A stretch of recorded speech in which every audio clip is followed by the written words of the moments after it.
Bismillahirrahmanirrahim. Assalamualaikum warahmatullahi wabarakatuh.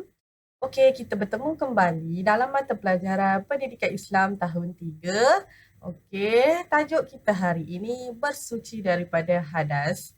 Okey, ini part yang kedua. Yang part pertama Ustazah dah ajar hari itu. Yang ni part yang kedua, bersuci daripada hadas. Kita dalam bidang ibadah. Okey. Tajuk kita hari ini ataupun topik yang Ustazah nak sentuh hari ini ialah yang pertama sebab berhadas besar dan yang kedua ialah larangan ketika berhadas besar.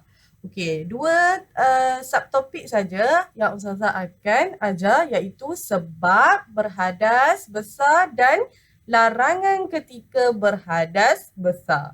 Okey, kita nak tahu apakah sebab dia. Okey, sebab berhadas besar. Okey. Sebab dia yang pertama ialah keluar mani. Keluar mani. Okey, kita tengok apa itu keluar mani. Keluar mani ialah air yang keluar selepas mencapai tahap syahwat.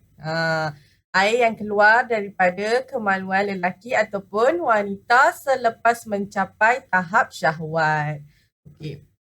Seterusnya, yang pertama tadi, sebab kita berhadas besar ialah keluar mani. Dan yang kedua, sebab kedua ialah bersetubuh. Okey, bersetubuh. Okey, bersetubuh ialah melakukan perhubungan jenis suami isteri. Maksudnya perhubungan antara suami dan isteri itu bersetubuh. Bila bersetubuh, kita dalam keadaan berhadas besar. Seterusnya, yang ketiga, haid. Okay, haid. Haid ini ialah darah yang keluar daripada rahim wanita yang sihat dan sudah baligh. Okay. Haid ini kamu tahu kan? Okay, darah yang keluar apabila seorang wanita ataupun perempuan itu sudah baligh. Okay, seterusnya, yang keempat ialah mati. Okay, mati. Orang yang meninggal dunia dianggap berhadas besar. Dan yang kelima, wiladah. Okey, apa itu wiladah? Wiladah ialah darah yang keluar ketika melahirkan anak.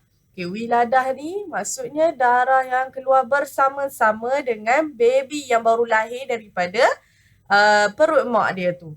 Okey, darah yang keluar bersama baby tu dinamakan darah wiladah. Okey. Seterusnya, yang terakhir yang keenam, nifas.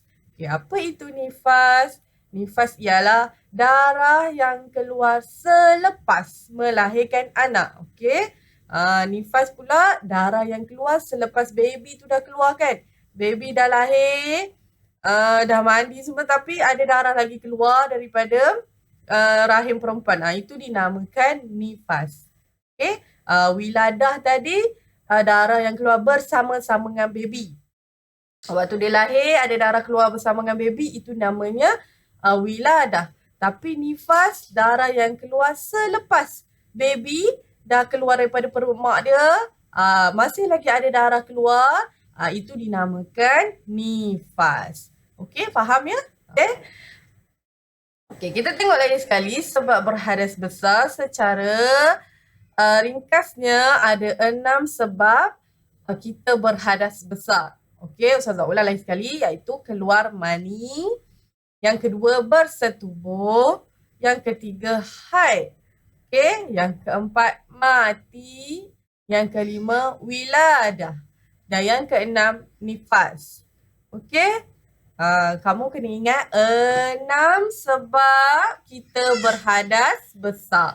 Okey, seterusnya, perkara yang dilarang semasa berhadas besar.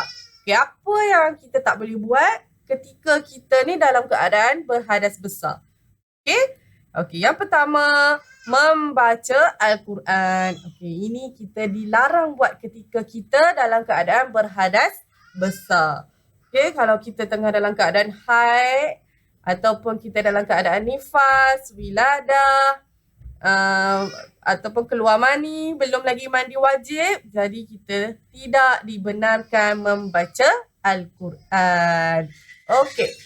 Yang nombor 2 pula, menunaikan solat. Okey? Bila kita dalam keadaan berhadas besar, tak boleh baca Quran, tak boleh solat. Okey. Yang ketiga, tidak boleh memegang Al-Quran. Tak boleh juga pegang Al-Quran. Okey. Yang keempat ialah tawaf. Tidak dibenarkan melakukan tawaf apabila kita di Mekah ataupun tawaf di Kaabah. Okey, tidak boleh melakukan tawaf apabila kita dalam keadaan berhadas besar. Ada 6 perkara tadi kan yang menyebabkan kita berhadas besar. Okey, bila kita ada salah satu daripada 6 itu, kita tidak boleh buat.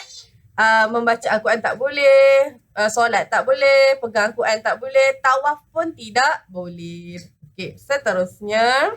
Okey, kita masih lagi dalam perkara yang dilarang semasa berhadas besar. Ada 4 perkara iaitu tak boleh menunaikan solat. Okey, kita dilarang menunaikan solat. Yang kedua, mengerjakan tawaf.